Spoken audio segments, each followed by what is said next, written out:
नमस्कार, आप देख रहे हैं सुपर प्राइम टाइम। मैं हूं आपके साथ प्रीति रघुनंदन। सुपर प्राइम टाइम में हम आपको दिखाते हैं वॉर रूम से और वॉर ग्राउंड से सबसे ज्यादा एक्सक्लूसिव और इंपॉर्टेंट न्यूज, साथ ही आप तक पहुंचाते हैं वो ब्रेकिंग न्यूज जो सबसे पहले आप देखते हैं टीवी 9 भारतवर्ष पर। इसी के साथ आज की बड़ी खबर से हम शुरुआत करने जा रहे हैं।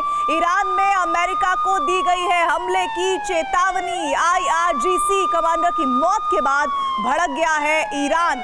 अरब देशों में यूएस आर्मी बेस पर हमले की धमकी दी गई है और यूएस नेवल बेस पर तैनात युद्धपोतों पर भी अटैक की खबर आ रही है। इधर हमास की पॉलिटिकल विंग के चीफ इस्माइल हानिया की हत्या के बाद मिडिल ईस्ट के कई देशों का गुस्सा बढ़ रहा है। हानिया की अंतिम यात्रा के बाद ईरान के सुप्रीम लीडर खामेनेई ने इजराइल विनाश का ऐलान कर दिया है। इजराइल पर 72 घंटे में हमले का अल्टीमेटम दिया गया है। उधर इजराइल ने भी युद्ध की तैयारी शुरू कर दी है, यानी अरब में युद्ध का ज्वालामुखी कभी भी फट सकता है, जिसकी जद में महाशक्तियां भी आ सकती हैं। अगर इजराइल की मदद करने के लिए अमेरिका युद्ध में उतरा तो ईरान को हथियार पहुंचा रहा रूस भी चीन के साथ मिलकर युद्ध में कूद सकता है। ये सीधे तौर पर तीसरे विश्व युद्ध की दस्तक होगी और विनाश का दुष्चक्र शुरू होने का संकेत।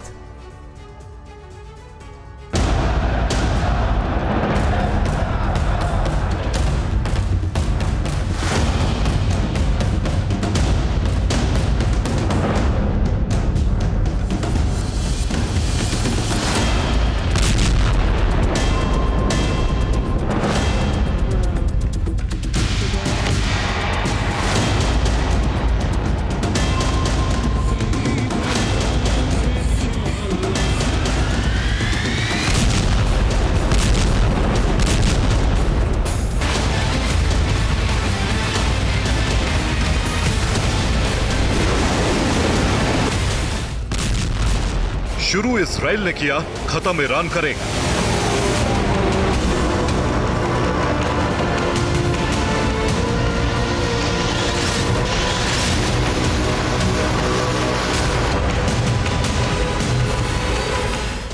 ईरान के supreme leader Ayatollah Ali Khamenei ने ऐलान कर दिया है 72 घंटे में इजराइल अंजाम भुगतेगा और अंजाम इतना भयानक होगा कि इजराइल का वजूद भी मिट सकता है। ईरान ने इसके संकेत भी दे दिए हैं।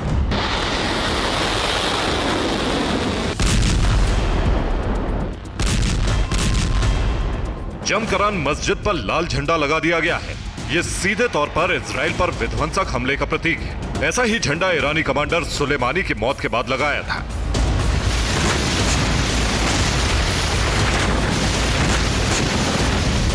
तेहरान के फिलिस्तीन चौक पर हिब्रू में एक पोस्टर लगाया गया है जिसमें साफ तौर पर लिखा है, पूरा ईरान चाहता है खून के बदले खून, यानी ईरान इजराइल में बड़ा नरसंहार भी कर सकता है।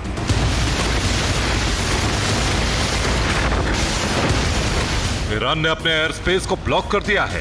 नो फ्लाई जोन का मतलब है कि अगर हमले के बाद इजराइल पलटवार करता है तो ईरान उसे नाकाम कर सके।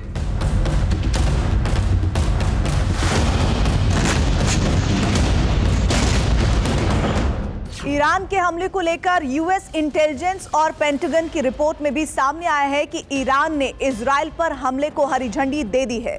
ईरान की तरफ से यह भी कहा गया है कि बिना अमेरिका की मिलीभगत के हानिया की हत्या नामुमकिन है।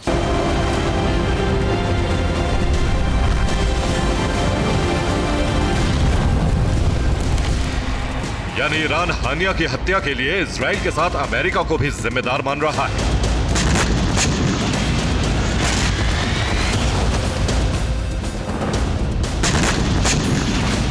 इस बीच ईरान के विदेश मंत्रालय ने संयुक्त राष्ट्र में कहा है, ईरान को संप्रभुता की रक्षा का अधिकार है।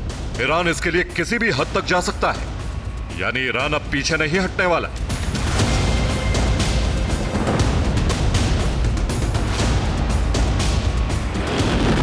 वो इजराइल और अमेरिकी सैन्य ठिकानों को भी निशाना बना सकता है।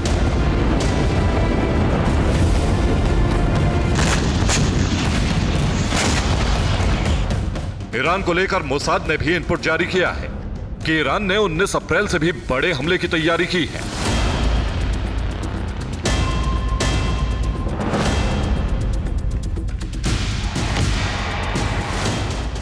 यानी इस दफा ईरान मिसाइल ड्रोन के अलावा फाइटर जेट का भी इस्तेमाल कर सकता है। खास बात यह कि ईरान इस दफा अकेले नहीं बल्कि ईरानी प्रॉक्सी के साथ मिलकर इजराइल की घेराबंदी कर रहा है, जिससे एक बार में इजराइल को जबरदस्त नुकसान पहुंचाया जा सके।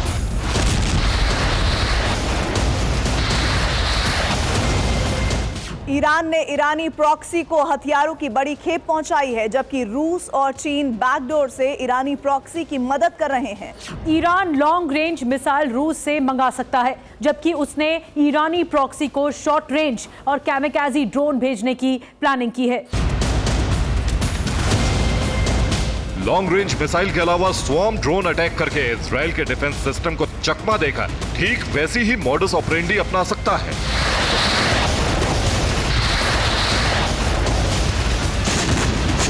जैसे हमास ने 7 अक्टूबर को हमला किया था।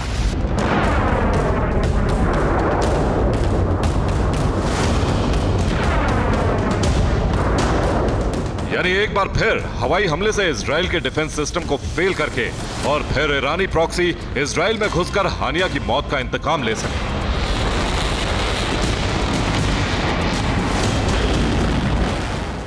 ईरान हवाई हमले के लिए मिसाइल इस्तेमाल करेगा, जबकि जमीन से हमले के लिए ईरानी प्रॉक्सी तैयार है। ईरान ने 2 टारगेट फिक्स किए हैं। पहला टारगेट तेल अवीव है, जिसकी इराक जॉर्डन से जो होकर हवाई दूरी है वो 1012 किलोमीटर है, जबकि सड़क मार्ग से 1750 किलोमीटर। और इसके अलावा दूसरा टारगेट यरूशलेम है, जिसकी तेहरान से इराक जॉर्डन से होकर एयर रूट 1046 किलोमीटर है, जबकि सड़क मार्ग 1800 किलोमीटर है। हमले के लिए ईरान मिसाइल और ड्रोन का इस्तेमाल कर सकता है, जिसमें से कुछ उसने ईरानी प्रॉक्सी को भी दिए हैं, जिसमें सेजल लॉन्ग रेंज मिसाइल है, जिसकी रेंज 2000 किलोमीटर और स्पीड 5 से 6 किलोमीटर प्रति सेकंड है। और इसी तरह शहाब मीडियम रेंज मिसाइल, जिसकी रेंज 1000 किलोमीटर और स्पीड 3 से 4 किलोमीटर प्रति सेकंड है। फतेह 110 एक शॉर्ट रेंज मिसाइल है, रेंज 300 किलोमीटर और स्पीड है 1.5 से 2 किलोमीटर प्रति सेकंड। जबकि मुहाजिर एक कैमिकाजी ड्रोन है, रेंज इसकी है 1000 किलोमीटर।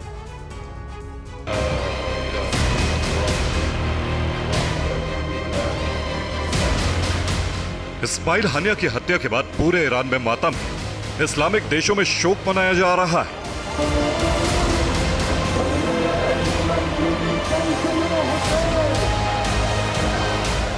इस्माइल हानिया की अहमियत इसी से समझी जा सकती है कि ईरान सरकार ने हानिया की तस्वीर और एक खाली कुर्सी उनके सम्मान में रखी।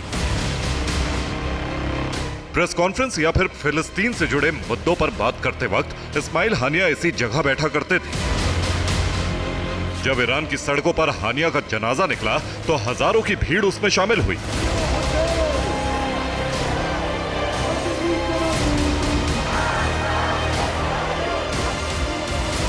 अंतिम यात्रा के बाद ईरान के सुप्रीम लीडर ने हानिया के बेटों को गले लगाए और फिर सोशल मीडिया पर तल्ख अंदाज में लिखा, ईरान में जो हुआ उसके बाद से ईरान बेहद दर्दनाक और बुरे दौर से गुजर रहा है, लेकिन यह हमारा कर्तव्य है कि हम बदला लेंगे। इंशाअल्लाह इंतकाम लेकर रहेंगे।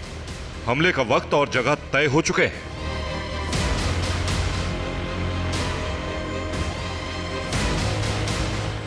यह सीधे तौर पर इजराइल को धमकी है कि अब वो अंजाम भुगतेगा।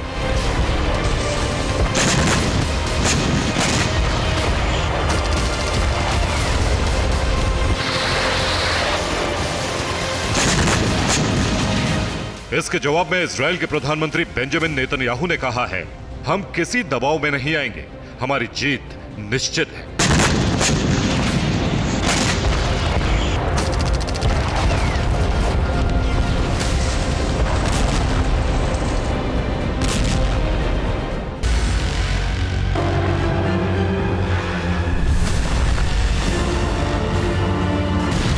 हालांकि अभी तक इजराइल ने हानिया की मौत की जिम्मेदारी नहीं ली है, कोई प्रतिक्रिया नहीं आई है, लेकिन इजराइल ये समझ चुका है कि ईरान हमला कर सकता है, इसलिए इजराइल ने युद्ध को लेकर तैयारी की। इस बीच ईरान के आर्मी चीफ ने भी धमकी दी।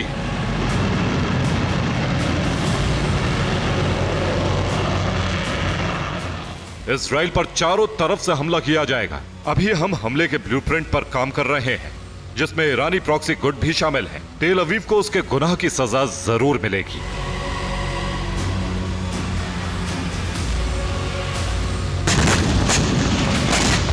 अब अरब में कभी भी बारूदी विस्फोट हो सकता है, क्योंकि ईरान इसे धर्म युद्ध में बदलने की कोशिश में जुटा है।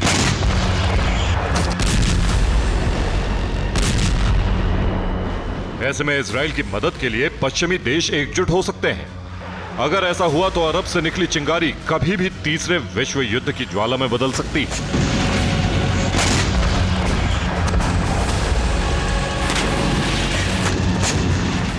और फिर महाशक्तियों के बीच टकराव हुआ तो परमाणु युद्ध की दस्तक तय है।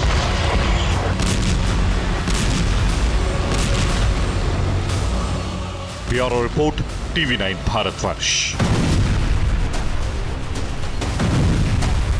बड़ी खबर इस वक्त आ रही है इजराइल पर ईरान के हमलों की आशंका को लेकर, जो आशंका तेज होती दिख रही है। लुफ्थांसा ने कैंसिल की है तेल अवीव की उड़ान। फ्रांस के नागरिकों को सचेत रहने की चेतावनी है।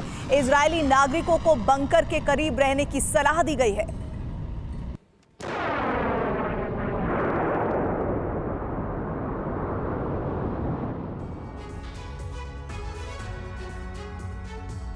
बहत्तर घंटे के अंदर इजराइल पर बहुत बड़ा हमला होने जा रहा है। हानिया और फवाद शुक्र की हत्या से बौखलाए ईरान और ईरानी प्रॉक्सी इजराइल पर अब तक के सबसे बड़े हमले की तैयारी कर चुके हैं। पेंटागन की रिपोर्ट के मुताबिक ईरान और उसके प्रॉक्सी इजराइल पर एक साथ 8 देशों से विध्वंसक हमला करने जा रहे हैं। पेंटागन की इस चेतावनी के बाद न सिर्फ इजराइल ने बल्कि अमेरिका और फ्रांस ने सुरक्षा चक्र मजबूत कर दिया है। उधर ईरान ने कहा है कि अगर अमेरिका बीच में आया तो अरब में मौजूद उसके 11 बेस का वजूद मिटा देंगे। तो सवाल यही है कि क्या हानिया और फवाद शुक्र की हत्या अरब महाविनाश की वजह बनने जा रहा है?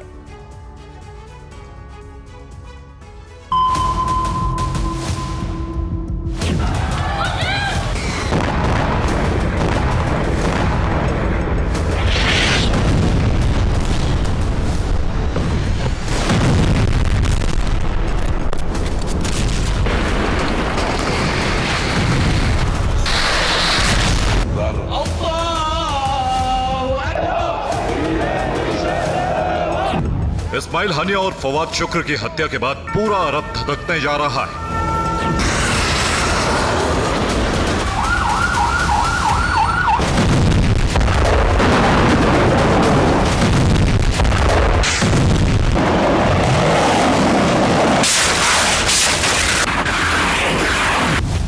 इजराइल से ईरान के साथ साथ उसके सभी प्रॉक्सी हानिया और शुक्र की मौत का बदला लेने जा रहे हैं।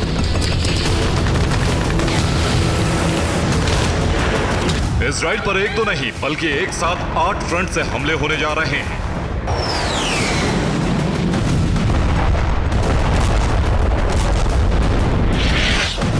अगर अमेरिका इजराइल की रक्षा करने की कोशिश करेगा तो अरब में मौजूद उसके सभी सैन्य बेस का वजूद मिटाने का ब्लूप्रिंट तैयार हो चुका है।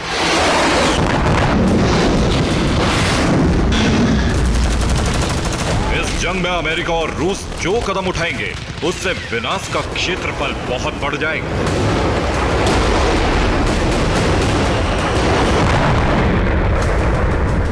अमेरिकी रक्षा मंत्रालय पेंटागन ने इजराइल को लेकर हमले की चेतावनी जारी की है।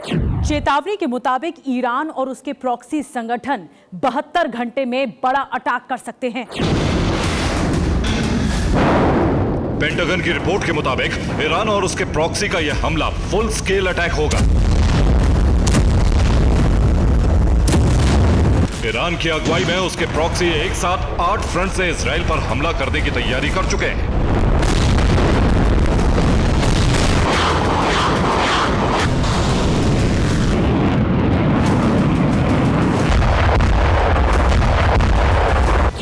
Iran, Lebanon, Iraq, Yemen, Syria, Gaza, फिलिस्तीन और बहरीन, ये वो 8 मोर्चे हैं जो इजराइल के खिलाफ अगले 72 घंटे में खुलने जा रहे हैं। और इसी के साथ अरब में विनाश का अब तक का सबसे बड़ा जलजला आ जाएगा।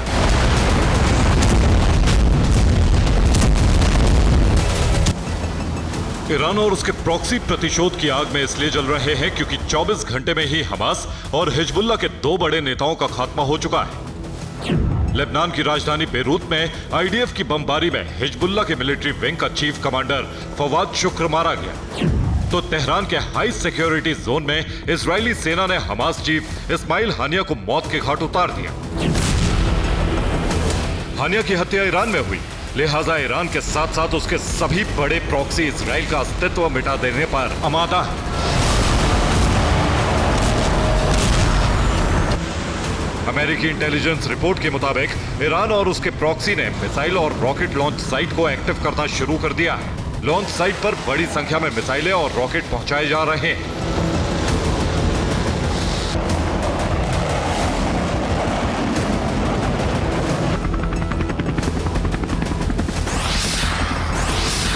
एक साथ कई मोर्चों से ऐसा धावा बोलने की तैयारी है जिसे ना तो इजराइल रोक पाएगा और ना ही अमेरिका।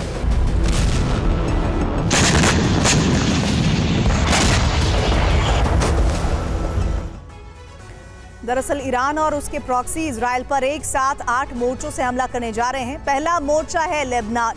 यहां से हिजबुल्लाह के लड़ाके इजराइल में मिसाइल और रॉकेट की बरसात करेंगे। दूसरा फ्रंट है यमन। यमन के हूती भी बैलिस्टिक मिसाइलों से महाविध्वंस करने को तैयार हैं। इराक में ईरान के कई प्रॉक्सी हैं, मसलन इस्लामिक रेजिस्टेंस, कताइब, हिजबुल्लाह, असैब, अहल अल हक, हरकत हिजबुल्लाह अल नुजाबा। ये सभी इराक के तरफ से इजराइल से बदला लेने की हुंकार भर चुके हैं। चौथा फ्रंट है गाजा। गाजा में हमास की मिलिट्री विंग अल कसाम 7 अक्टूबर से भी बड़ा हमला करने की प्लानिंग कर चुका है। फिलिस्तीन के फिलिस्तीनी इस्लामिक जिहाद के लड़ाकों ने भी अपने रॉकेट लॉन्च साइट को एक्टिवेट कर दिया है। सीरिया में एक्टिव ईरानी प्रॉक्सी बद्र ऑर्गेनाइजेशन, ज़ैनबिया ब्रिगेड और फतेमिया डिवीजन भी हमला करने को तैयार है। बहरीन के अल अश्तर ब्रिगेड और सराया अल मुख्तार भी इजराइल में तबाही मचाने की कसम खा चुके हैं। 8वां फ्रंट है ईरान। ईरानी सेना ईरान की धरती से इजराइल पर अप्रैल से भी बड़ा हमला करने वाली है।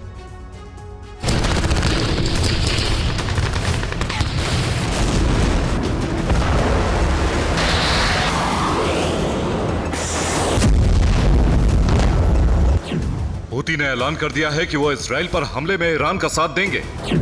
हिजबुल्लाह ने घोषणा की है कि यह बदला इजराइल का वजूद मिटाने वाला है।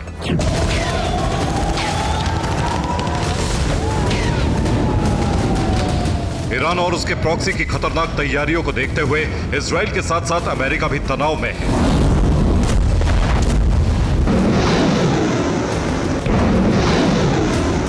ईरान का पलटवार तय है, लिहाजा इजराइल भी इससे निपटने की तैयारी कर रहा है।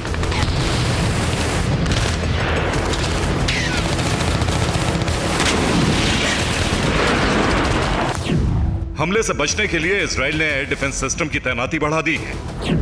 आईडीएफ ने अपने एयरबेस के साथ साथ लड़ाकू विमानों को हाई अलर्ट पर रखा है। इजरायली रक्षा मंत्री योव गैलेंट ने एरो 3 डिफेंस सिस्टम बेस का दौरा किया। उधर इजरायली एयरफोर्स के कमांडर ने कहा है कि वायुसेना किसी भी स्थिति के लिए तैयार है। हमारे लिए कोई भी टारगेट दूर नहीं।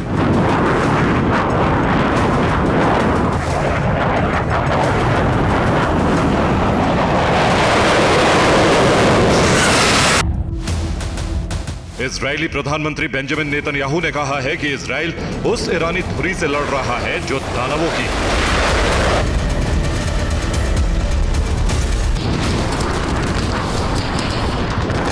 नेतन्याहू ने यह भी कहा है कि ईरानी प्रॉक्सी के साथ जंग का सबसे मुश्किल दौर शुरू होने वाला है। इजराइल इसके लिए तैयार है। इजराइल पर हमले करने वाले हर देश को करारा जवाब दिया जाएगा।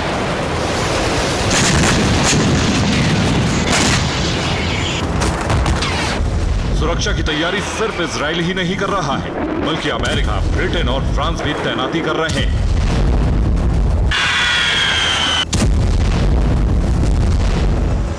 अमेरिका ने लेबनान के पास 12 युद्धपोत तैनात कर दिए हैं। अमेरिकी रक्षा मंत्री लॉयड ऑस्टिन ने इजराइल की रक्षा की गारंटी दे दी है। फ्रांस ने हिजबुल्लाह को इजराइल पर हमला न करने की चेतावनी दी है। इजराइल के लिए अमेरिका, ब्रिटेन और फ्रांस खेमेबंदी कर रहे हैं, तो ईरान को रूस और चीन ने समर्थन दे दिया है। रूसी सिक्योरिटी काउंसिल के डिप्टी चीफ दिमित्री मेदवेदेव ने कहा है कि ईरान को बदला लेने का पूरा अधिकार है। रूस का साथ मिला तो ईरान ने अमेरिका के खिलाफ हुंकार भर दी।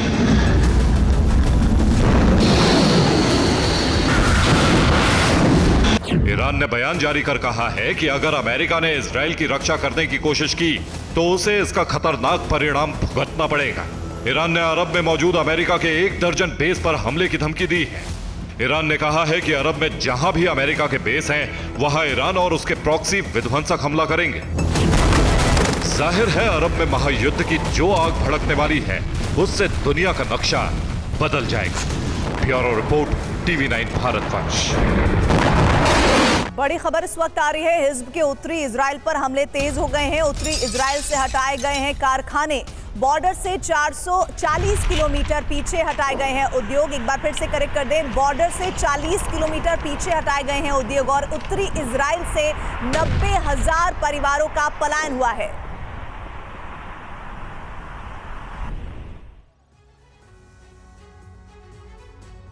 इजराइल के काउंटर अटैक से पूरे अरब वर्ल्ड में खलबली मच गई है, क्योंकि 30 जुलाई को इजराइल ने बेरूत और तेहरान पर हमला करते हुए हिजबुल्लाह के कमांडर फवाद शुक्र और हमास के चीफ हानिया को मारा। तो वहीं बीती रात सीरिया की राजधानी दमिश्क में ईरानी सेना के टॉप कमांडर अली हाजीजा दे को ढेर कर दिया गया, वो भी एक एयर स्ट्राइक के जरिए। आखिर कैसे 3 देशों की राजधानियों में इजराइल ने 3 दुश्मनों का शिकार किया, कैसे IDF के हंट ऑपरेशन में CIA और मोसाद ने मदद की, देखिए।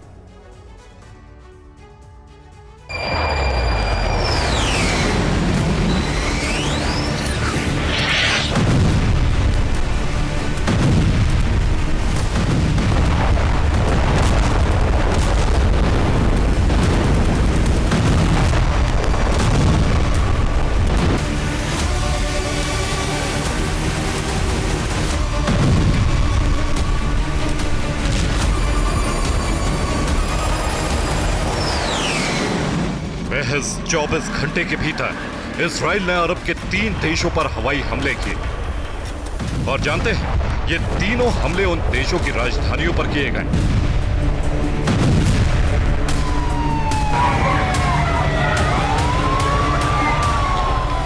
यकीन मानिए, इजराइल के 3 हवाई हमलों ने बेरूत से दमिश्क वाया तेहरान खलबली मचा दी।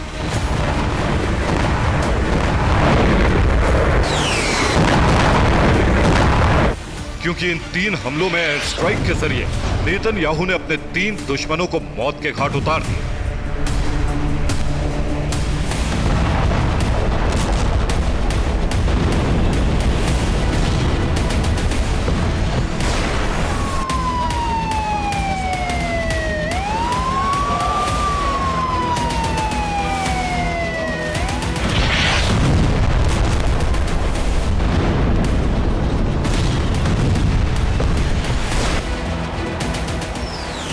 जुलाई से इजराइल ने अरब देशों में हमले की शुरुआत की और अब तक इजराइल ने हमास, हिजबुल्लाह, यहां तक कि ईरानी सेना के एक बड़े कमांडर को ढेर कर दिया। अब सवाल यह है कि इजरायली सेना ने कब, कहां और कैसे स्ट्राइक की। आखिर IDF के हमलों में किसकी मौत हुई, ये भी जान लीजिए।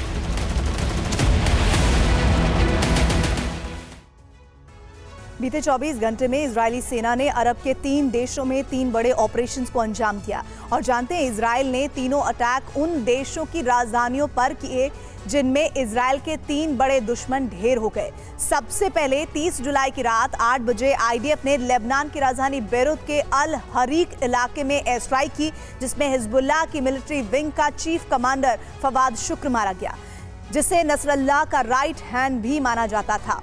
ठीक इसी तरह 30 से 31 जुलाई की रात 2 बजे बेरूत से करीब 1460 किलोमीटर दूर ईरान की राजधानी तेहरान के हाई सिक्योरिटी जोन में मिसाइल हमला हुआ, जिसमें हमास के प्रमुख इस्माइल हानिया की मौत हुई। दावा किया जा रहा है कि ईरान के प्रेसिडेंट हाउस से महज 100 मीटर दूर मौजूद गेस्ट हाउस में हानिया ठहरा हुआ था। उसी गेस्ट हाउस पर अटैक हुआ और इसके हमले के 19 घंटे बाद यानी 31 जुलाई की रात 9 बजे तेहरान से करीब 1395 किलोमीटर दूर सीरिया की राजधानी दमिश्क में IDF ने हवाई हमला किया, जिसमें IRGC के टॉप कमांडर अमीर अली हाजीजा दे ढेर हो गए।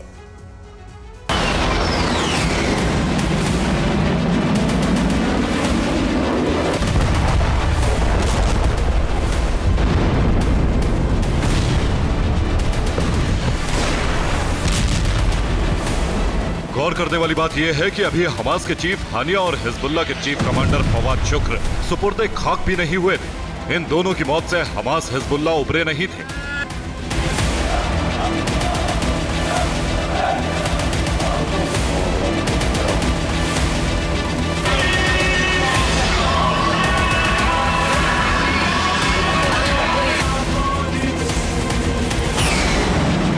उससे पहले ही इजराइल ने सीरिया में एयर स्ट्राइक करते हुए ईरानी सेना के टॉप कमांडर अली हाजी जादेह को मौत के घाट उतार दिया।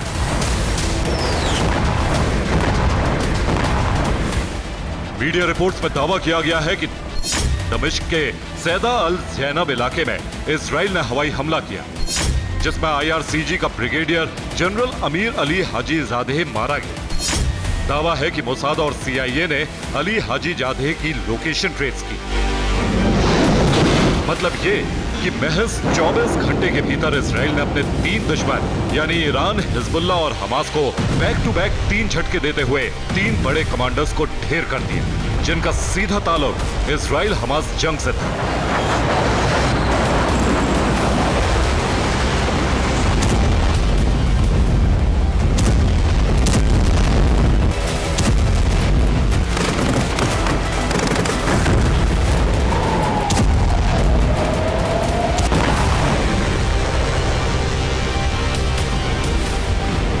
हमास प्रमुख हानिया और हिजबुल्लाह के मिलिट्री विंग के चीफ कमांडर फवाद शुक्र का मारा जाना इसलिए भी जरूरी था क्योंकि ईरानी समर्थित ये दोनों संगठन नेतन्याहू के लिए चुनौती बन चुके थे। जहां हमास गाजा से इजरायली धरती पर हमले कर रहा था, तो वहीं लेबनान का हिजबुल्लाह संगठन उत्तरी इजराइल में तबाही मचा रहा था।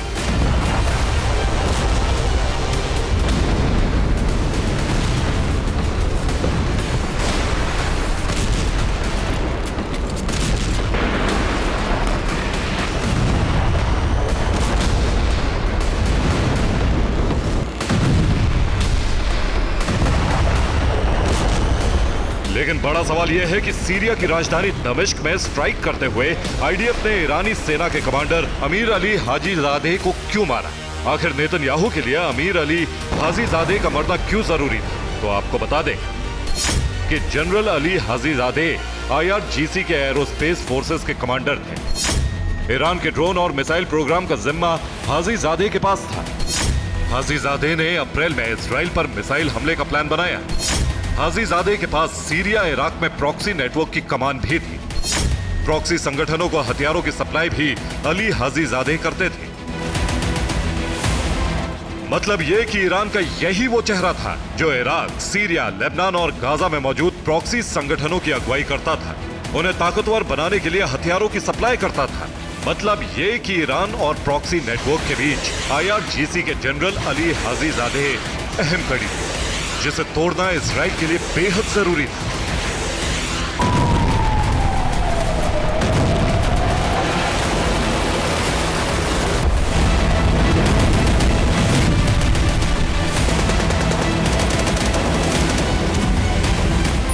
दावा तो यहां तक किया जा रहा है कि ईरान के सुप्रीम लीडर खामेनेई और प्रेसिडेंट मसूद पजेश्कियान ने IRGC जनरल अली हाजी जादेह को सीरिया में प्रॉक्सी संगठनों को एकजुट करने के लिए भेजा था, ताकि इजराइल पर हमलों के लिए बड़े ऑपरेशन का ब्लूप्रिंट तैयार किया जा सके।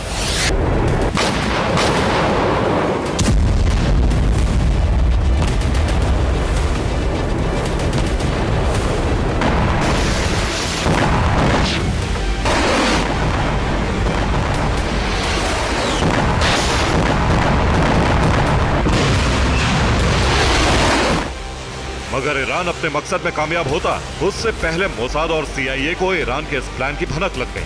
बस फिर क्या, सीरिया की राजधानी दमिश्क में एयर स्ट्राइक करते हुए अली हाजी जादेह को मौत के घाट उतार दिया।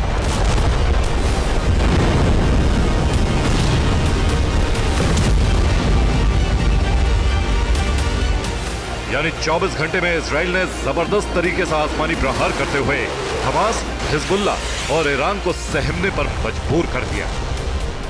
अब ये देखना होगा कि इजराइल के इस प्रहार पर हमास, हिजबुल्लाह और ईरान कैसे पलटवार करते हैं।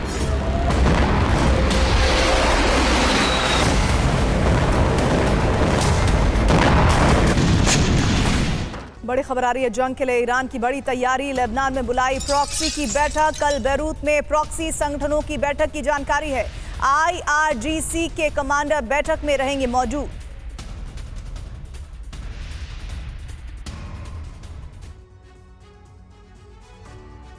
तेहरान के बेहद सुरक्षित इलाके में इस्माइल हानिया की हत्या ने ईरान की साख पर सवाल उठा दिया है। यही वजह है कि ईरान हानिया पर हमले से जुड़ी बेहद कम जानकारी दे रहा है। हानिया जिस इमारत में था वहां मिसाइल से हमला हुआ या फिर किसी ड्रोन से धमाका कराया गया, ये भी साफ नहीं हुआ है। एक रिपोर्ट में यह दावा किया गया है कि इजराइल की खुफिया एजेंसी इस्माइल हानिया के फोन से उसकी लोकेशन ले रही थी और सही मौके का इंतजार कर रही थी। दावा यह भी ईरान के किसी पड़ोसी देश के एयर स्पेस का इस्तेमाल करके इमारत पर मिसाइल से अटैक किया गया।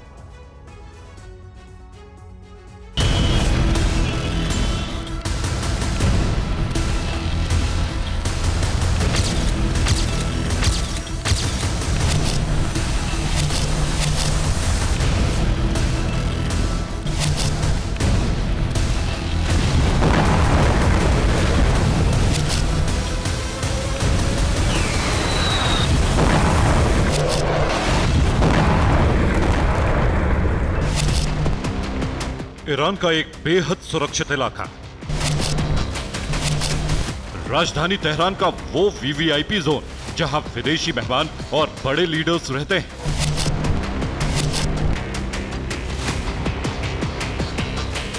राष्ट्रपति भवन से कुछ ही दूरी पर इसी घर में मौजूद था हमास का नेता इस्माइल हानिया।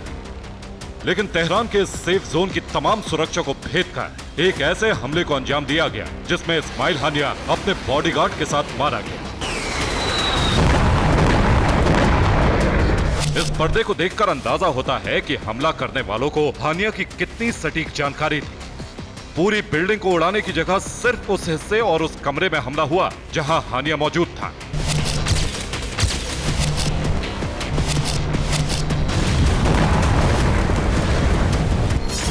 एक रिपोर्ट में दावा है कि हानिया के एक बॉडीगार्ड ने जानकारी लीक की। हानिया का बॉडीगार्ड हमलावरों से मिला हुआ था। हमलावर हानिया के फोन को ट्रैक कर रहे थे। हमला कैसे किया गया इसे लेकर अलग अलग दावे हैं। पहले दावे के मुताबिक इस्माइल हानिया को मारने के लिए एक ड्रोन का इस्तेमाल किया गया। कहा जा रहा है कि ड्रोन खिड़की के रास्ते कमरे में गया और फिर जोरदार धमाका हुआ।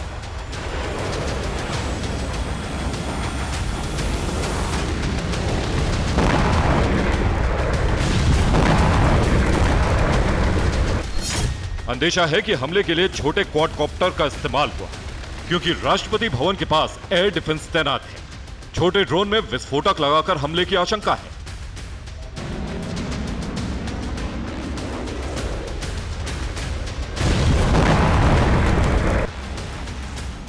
छोटे आकार का ड्रोन बेहद नजदीक उड़ता है और इससे बहुत कम आवाज आती है। माना जा रहा है कि क्वाडकॉप्टर से हमले की वजह से ही ना तो एयर डिफेंस एक्टिव हुआ और ना ही हानिया के बॉडीगार्ड सचेत हो सके।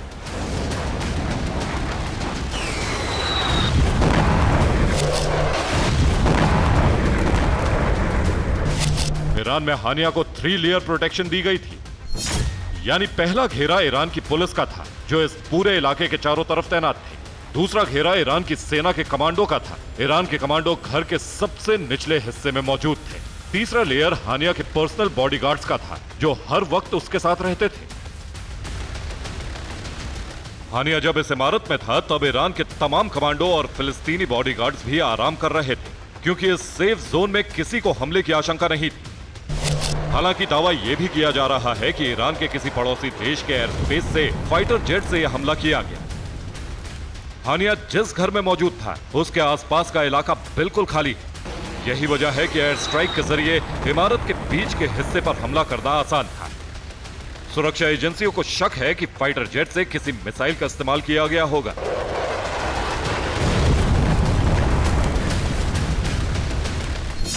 मिसाइल के मलबे से पता चलेगा कि किस देश के हथियार से हमला किया गया। हालांकि अगर हमला छोटे आकार के ड्रोन से हुआ तो हमला करने वाले देश का पता लगाना बेहद मुश्किल होगा क्योंकि विस्फोटक की वजह से ड्रोन बहुत छोटे छोटे टुकड़ों में बंट गया होगा। गाजा में हमास के डिप्टी चीफ खलील अल हैया ने दावा किया है कि इस्माइल हानिया की मौत मिसाइल हमले में हुई। अल हैया के मुताबिक हानिया के रूम की दीवारें क्षतिग्रस्त हो गईं। शक्तिशाली मिसाइल हमले की वजह से खिड़कियां और दरवाजे भी टूट गए।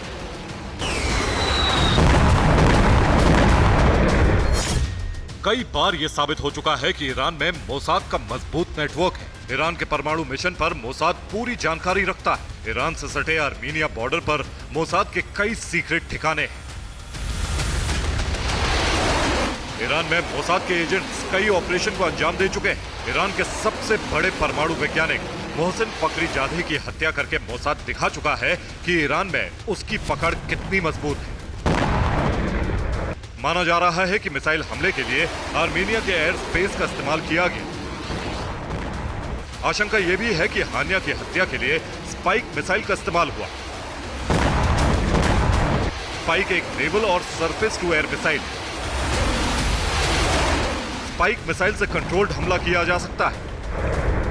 एक रिपोर्ट के मुताबिक 7 अक्टूबर के बाद से ही इजरायली खुफिया एजेंसी इस्माइल हानिया को मारने के मौके की तलाश में थी।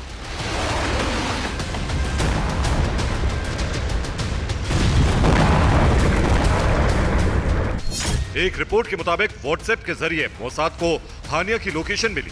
इजरायली खुफिया एजेंसी ने स्पाईवेयर वाला एक व्हाट्सएप संदेश भेजा था। फोन से ही इजरायली खुफिया एजेंसी को सटीक लोकेशन मिल रही थी। रिपोर्ट के मुताबिक इजराइल की खुफिया एजेंसी एक ऐसे मौके की तलाश में थी जब हानिया की मूवमेंट ना हो रही। यही वजह है कि हमला उस वक्त हुआ जब हानिया एक इमारत में था।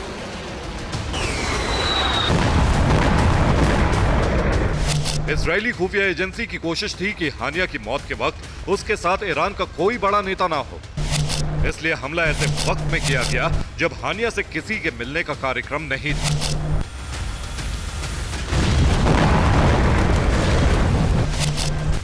ईरान ने फिलहाल हत्या के तरीकों और जांच को लेकर कोई खुलासा नहीं किया है, लेकिन पूरी दुनिया जानती है कि मोसाद के सीक्रेट ऑपरेशन किस तरह के होते हैं। Bureau report, TV9 Bharatvarsh. Ismail Haniyeh की मौत इजराइल के लिए एक बड़ी कामयाबी है। इस कामयाबी को हासिल करते ही खुफिया एजेंसी मोसाद ने नए टारगेट सेट कर दिए हैं। हानिया की मौत के बाद हमास को बिखरने से रोकने के लिए नया संगठन तैयार किया जा रहा है। हमास संगठन की कमान अब खालिद मशाल के हवाले कर दी गई है, लेकिन मशाल से लेकर हूती तक सब इजराइल का टारगेट है। देखिए अब इजराइल की हिट लिस्ट में अरब के कौन से बड़े चेहरे हैं।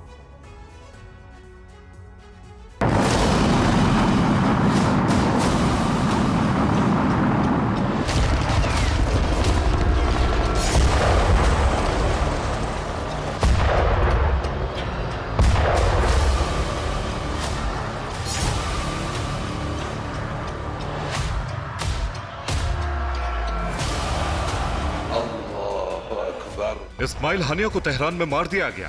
ईरान ने हानिया की हत्या के बाद कोई ठोस जानकारी तो जारी नहीं की, लेकिन तेहरान में हो रहे विरोध प्रदर्शनों से साफ है हत्या के पीछे इजराइल है।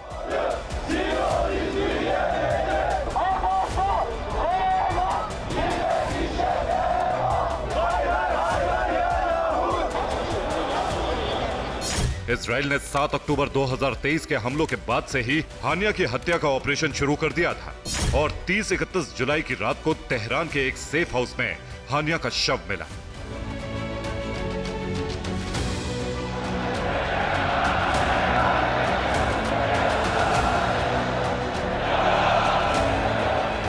हानिया की हत्या के बाद ईरान इजराइल से बदला लेने का ऐलान कर चुका है, लेकिन इतना तय है कि इजराइल ने उसकी जमीन पर सबसे बड़ा हमला करने वाले को मारकर अपना बदला पूरा कर लिया है।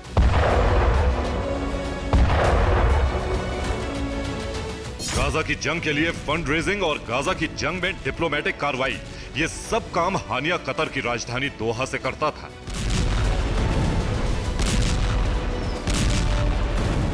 हानिया के मारे जाने का मतलब है हमास प्रमुख के साथ साथ विदेश नीति के कमांडर का पद खाली होना।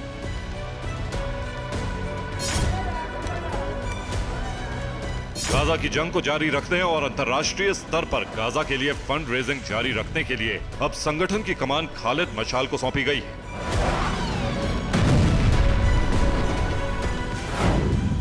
खालिद मशाल अब हमास का नया कमांडर है। खालिद मशाल 1996 से 2017 तक हमास प्रमुख रह चुका है। मशाल पर इजराइल ने 1997 में जॉर्डन में हमला कराया था। उस हमले में मशाल बच निकला था। खालिद मशाल हमास के संस्थापक सदस्यों में से एक है। हानिया के साथ साथ खालिद मशाल हमास के सबसे बड़े नेताओं में से एक है और गाजा जंग की रिपोर्टिंग सिनवार उसी को देता रहा है।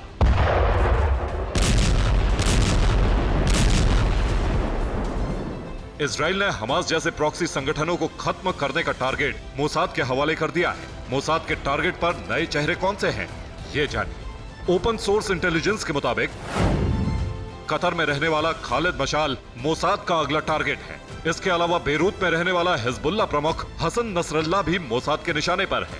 ईरान के सुप्रीम लीडर अली खामनेई को भी इजराइल मारने का प्लान बना रहा है। पीआईजे का प्रमुख जियाद अल नखलाह भी इजराइल का टॉप टारगेट है। हूती संगठन प्रमुख Abdul Malik al Houthi, Hamas नेता महमूद जहर और गाजा का हमास नेता याह्या सिनवार, ये सभी वो चेहरे हैं जिन्हें इजराइल जल्द से जल्द खत्म करना चाहता है।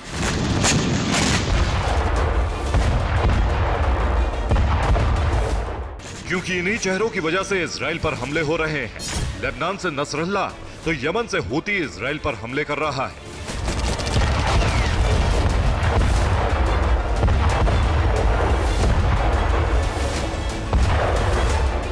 इजराइल ने गाजा युद्ध के बाद से अब तक अरब के कई प्रॉक्सी लीडर्स ठिकाने लगा दिए हैं।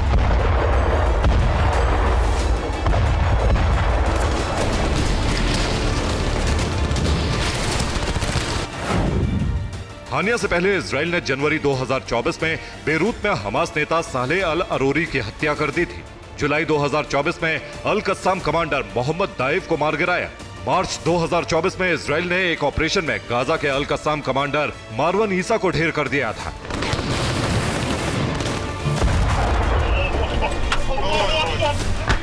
इजराइल एक एक करके प्रॉक्सी संगठनों के बड़े नेताओं को मार रहा है, लेकिन आशंका यह है कि इजराइल की हिट लिस्ट में अब जो नाम हैं, अगर उन पर हमले हुए तो पूरा अरब जल उठेगा। Bureau report, TV9 भारतवंश। रूस में तबाही का सबसे विध्वंसक चैप्टर कभी भी शुरू हो सकता है, क्योंकि यूक्रेन में अमेरिका के फाइटर जेट F-16 की पहली खेप पहुंच चुकी है।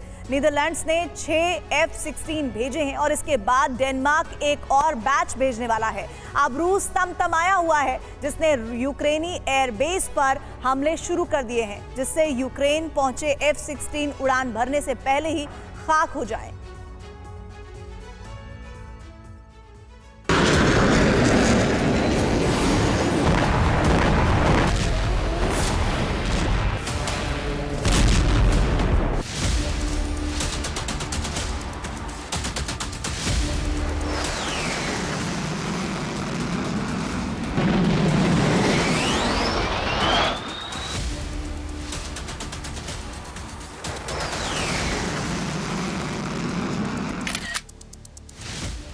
अभी तक बैकफुट पर चल रहा यूक्रेन अब रूस में भयानक तबाही मचा सकता है, क्योंकि यूक्रेन F-16 से रूस में घुसकर हमला कर सकता है।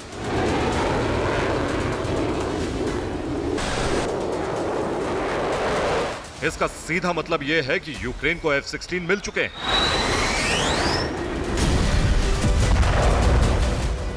रूस ने दावा किया है और एक तस्वीर भी जारी की है, जिसमें F-16 प्लेन दिख रहा है। ये वही तस्वीर है।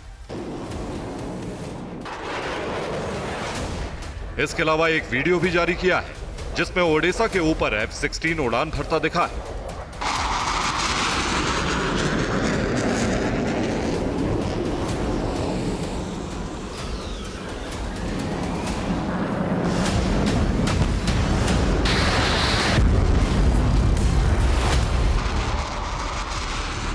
दावा यह भी किया गया है कि यूक्रेन को 6 F-16 का पहला बैच नीदरलैंड्स ने दिया है, जबकि अगली खेप डेनमार्क से आने वाली है।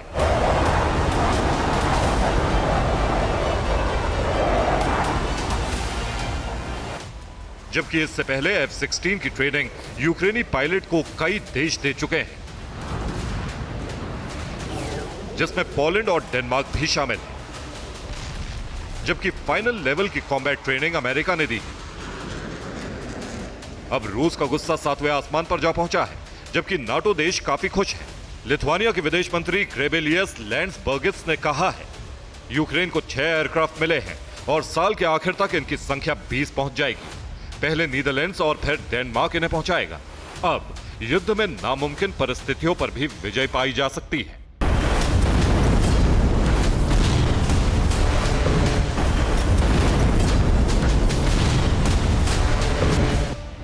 रूस के लिए यह परेशान करने वाली खबर है। हालांकि रूस कह चुका है कि वो F-16 को मार गिराएगा, जैसे यूक्रेन के ड्रोन का खात्मा कर रहा है।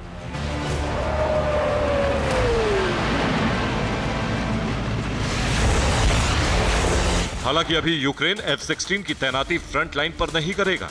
हो सकता है यूक्रेन पहले रूसी टारगेट फिक्स करे, उसके बाद भीषण हमले शुरू करे।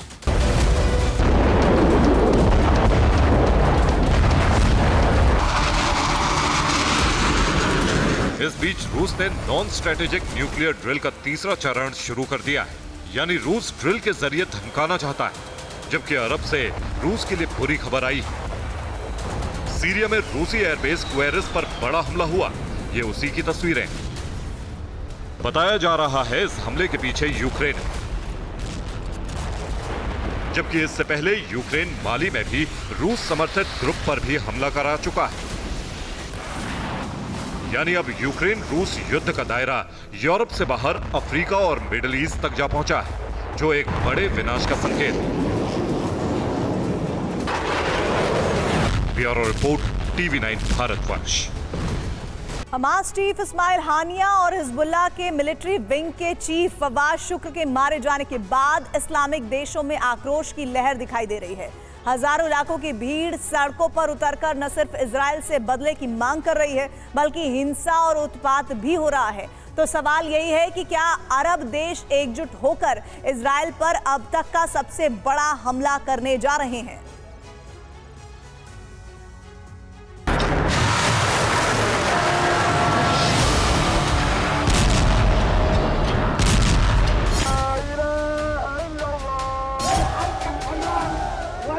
हानिया और फवाद शुक्र की हत्या के बाद तुर्की में हजारों लोग सड़कों पर उतरकर इजराइल पर हमले की मांग करने लगे।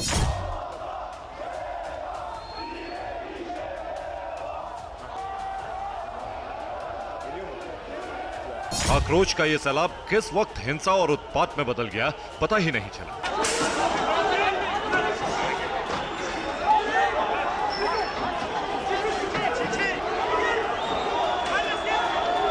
लोगों ने जबरदस्त बवाल किया, तोड़फोड़ और आगजनी से पूरे शहर को हाईजैक कर लिया।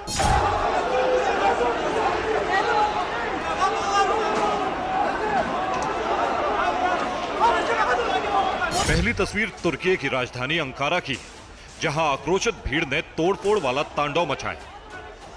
दूसरी तस्वीर तुर्की के इस्तांबुल की है। यहां हजारों लोगों ने मार्च निकालकर इजराइल पर हमले की मांग की।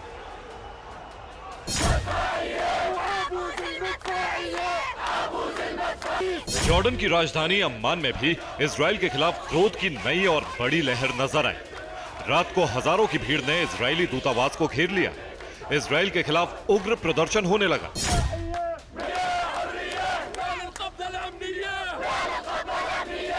पुलिस ने भीड़ को रोकने की कोशिश की तो भीड़ पुलिस से ही भिड़ गई।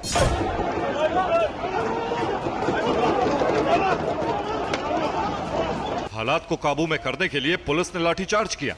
भगदड़ मचने से हालात बेकाबू हो गए, कई लोग घायल हो गए।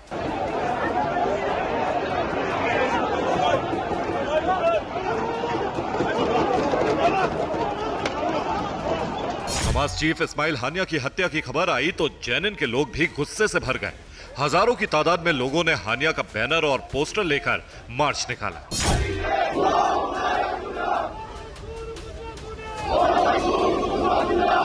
इजराइल के खिलाफ नारेबाजी और इजराइल से हानिया की हत्या का बदला लेने की मांग भी की गई।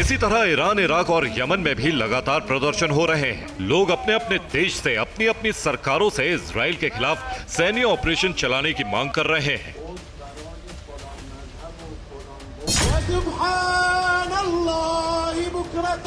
प्रदर्शनकारियों का कहना है कि अब वक्त आ गया है जब सभी इस्लामिक देश मिलकर इजराइल पर एक साथ हमला कर दें।